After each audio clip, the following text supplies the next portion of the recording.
बचपन की कविताएं जिन्हें हम नर्सरी राइम्स कहते हैं सिर्फ मन बहलाने के लिए नहीं होती।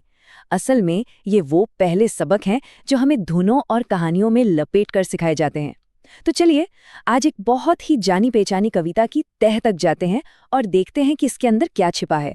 कभी सोचा है कि ये जो आसान से गाने हम बचपन से गाते आ रहे हैं वो असल में बच्चों के दिमाग को नंबर्स और लॉजिक के लिए तैयार करने वाले सीक्रेट कोड्स हो सकते हैं। सुनने में शायद अजीब लगे पर ये बात सच के काफी करीब हो सकती है। जी हाँ, हम इसी कविता की बात कर रहे हैं। लगभग हर किसी ने इसे सुना ही होगा या शायद गाया भी हो। है तो बड़ी मजेदार और इसमें प्यारे प्यारे हाथी भी हैं। लेकिन जरा सतह के नीचे झांक कर देखें तो ये गणित की बुनियाद सिखाने वाली एक बहुत ही पावरफुल मशीन है। तो सबसे पहली और सबसे सीधी बात जो ये कविता सिखाती है वो है गिनती। लेकिन ये सिर्फ नंबर्स को रटने जैसा नहीं है, इसका तरीका कहीं ज्यादा स्मार्ट है। सब कुछ यहाँ से शुरू होता है। कहानी का एक हीरो है, एक मोटा हाथी। इससे नंबर 1 को एक मजबूत यादगार कैरेक्टर मिल जाता है। अब ये सिर्फ एक निशान नहीं है, ये एक हाथी है जो घूमने निकला है। और फिर कहानी में एक छोटी सी प्रॉब्लम आती है, हमारा हाथी फंस गया है। अब यही प्रॉब्लम कहानी को आगे बढ़ाती है और सबसे जरूरी बात यहीं से गिनती भी आगे बढ़ती है। उसे मदद की जरूरत है और मदद पहुंचती है। पहला हाथी दूसरे को बुला लेता है। तो अब कितने हाथी हो गए? 2? बिल्कुल। ये जो छोटा सा एक्शन है ना, यही गिनती में जान डाल देता है। हम 1 से 2 पर सिर्फ इसलिए नहीं आए कि वो अगला नंबर है, नहीं, हम इसलिए आए क्योंकि कहानी में एक हाथी ने दूसरे को बुलाया। देखा जाए तो ये एक तरह का जोड़ ही है जिसे कहानी बनाकर दिखाया गया है। और ये पैटर्न बहुत ही खूबसूरती से आगे बढ़ता है। 2 हाथी फंसते हैं तो वो तीसरे को बुलाते हैं, फिर 3 हाथी चौथे को, और ये सिलसिला 5 तक चलता रहता है। हर बार एक नया कैरेक्टर आता है और गिनती एक एक करके बढ़ती जाती है। तो ये समझना तो जरूरी है कि ये कविता क्या सिखा रही है, यानी कि गिनती। लेकिन इससे भी ज्यादा दिलचस्प ये है कि ये कैसे सिखा रही है।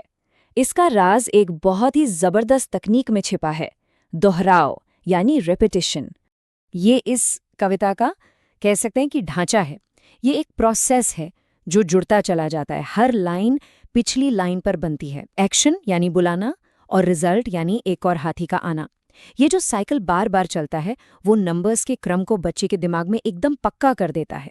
पढ़ाई लिखाई की भाषा में इसे रीइंफोर्समेंट कहते हैं, मतलब किसी कॉन्सेप्ट को बार बार दोहराकर मजबूत करना। हर बार जब एक और हाथी आता है और गिनती आगे बढ़ती है तो गिनती का कॉन्सेप्ट और भी मजबूत होता जाता है। ये सिर्फ रटना नहीं है, ये एक पैटर्न को समझना और उसे इस्तेमाल करना है। लेकिन बात सिर्फ दोहराने की नहीं है। ये जो नंबर हैं ये हवा में नहीं तैर रहे, ये एक कहानी का हिस्सा हैं। और असली जादू यहीं होता है, क्योंकि हमारा दिमाग सूखे फैक्ट्स से ज्यादा कहानियों को याद रखने के लिए बना है।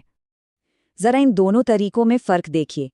एक तरफ है सिर्फ रटना, 1, 2, 3, 4, 5, इनका कोई मतलब नहीं है, ये बस नंबर हैं। और दूसरी तरफ एक पूरी कहानी है, हाथी है, मकड़ी का जाला है, मदद के लिए पुकार है। ये सारी चीजें मिलकर इन नंबर्स को एक पहचान देती हैं, एक मकसद देती हैं, और बस सीखना कितना आसान और मजेदार हो जाता है। नंबर 2 क्यों आया? क्योंकि पहले हाथी को मदद चाहिए थी। नंबर 3 क्यों आया? क्योंकि 2 हाथी भी फंस गए थे। हर नंबर एक प्रॉब्लम का सॉल्यूशन है और यही बात इसे इतना पावरफुल और यादगार बना देती है। तो जब हम इन सब चीज़ों को एक साथ जोड़कर देखते हैं तो हमें क्या मिलता है? हमें सिर्फ एक कविता नहीं मिलती, बल्कि एक ऐसा शानदार सिखाने का टूल मिलता है जो सदियों से काम करता आ रहा है। ये इस कविता की कामयाबी का फॉर्मूला है। इसमें एक के बाद एक आने वाले नंबर हैं, एक मकसद के साथ दोहराव है, एक दिलचस्प कहानी है और एक सीधी सादी प्रॉब्लम और उसका सॉल्यूशन है। ये सब मिलकर सीखने का एक जबरदस्त अनुभव तैयार करते हैं। कुल मिलाकर बात यह है कि एक मोटा हाथी जैसी कविताएं कोई मामूली मनोरंजन नहीं है। वे असल में ज्ञान के छोटे छोटे परफेक्ट पैकेज है जो पीढ़ियों से चले आ रहे हैं। और उन्हें डिज़ाइन ही इसीलिए किया गया है ताकि गणित की नींव सबसे आसान और सबसे मज़ेदार तरीके से रखी जा सके। और आखिर में ये हमें एक बड़े दिलचस्प सवाल पर लाकर छोड़ देता है।